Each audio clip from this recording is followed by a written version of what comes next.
Most people, half of what they thought today is the same things they thought yesterday about themselves, about their life, about their business. That's why most people's lives don't change very much. But if you wake up and you start realizing, I'm living in a home, an emotional home I don't want, you can change it. See, because everybody's got it. If you got $1 billion, check this out. If you had $1 billion, but the habitual emotions you go back to are frustrated, pissed off, then your life is called frustrated and pissed off. It doesn't matter how much money you have. Write this down, please. The quality of my life is the quality of my habitual emotions. The quality of my entire life is nothing but the quality of my habitual emotions. Whatever habits of emotion, wherever my emotional home is, I will find a way to get back there. And until I change that, I'm gonna have a problem. How many of you see people in some part of the world, in my country, for example, you'll see this in the middle of America where there's certain places that have cyclones all the time. Or maybe down in New Orleans or places where every few years you get a huge storm that wipes out everybody right on the coast there. But then 2 years later, it happens again. They rebuild, it happens again. How many have ever thought to yourself, why don't these people move?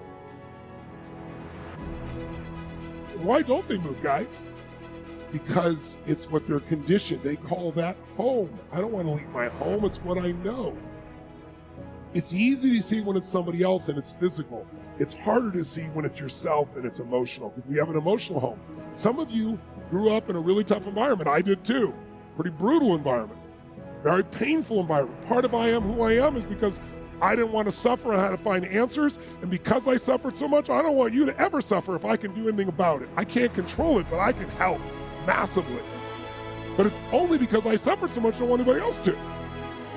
But think about it. Most people suffer even when they're successful. Listen, if you're successful and you're not fulfilled, that's the ultimate failure.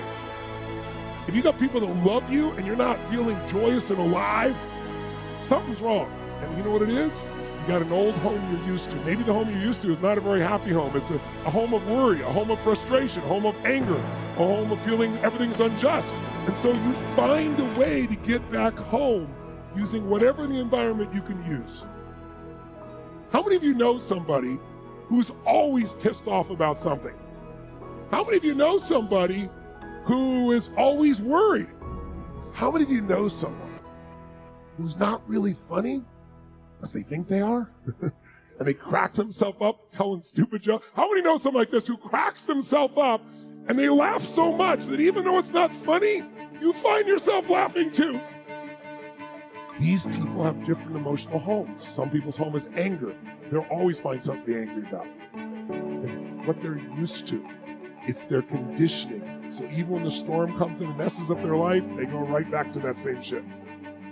Wouldn't it be nice to upgrade your home, your emotional home where you live? What if you could live every day with a vast majority of the emotions you had were joy and gratitude and love and appreciation, even in the middle of COVID, even when somebody does something unjust, compassion, playfulness? What would that feel like if you were in those states every day, 90-95% of the time? When you weren't, you got out of it quick. You can make that change this weekend, and I'm not exaggerating an ounce. I'm not saying you're going to be perfect and never have a negative feeling, because negative feelings are sometimes a signal to make us change.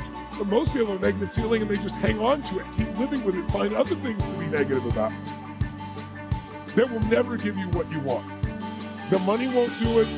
The acknowledgement of others won't do it.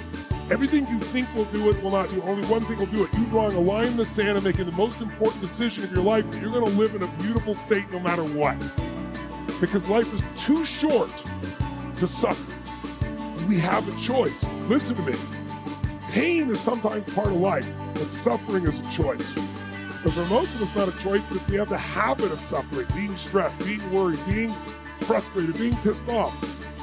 And because we're wired that way, that's the muscle we built. But if we rebuild our home here so it's even more magnificent, then you can have the life that you desire and deserve. And you do it one weekend only if you give your all and push enough energy out while you're doing it, while you're learning. Who's up for this here? Who's up for enhancing your home massively? Say aye. Aye. Say aye. Aye.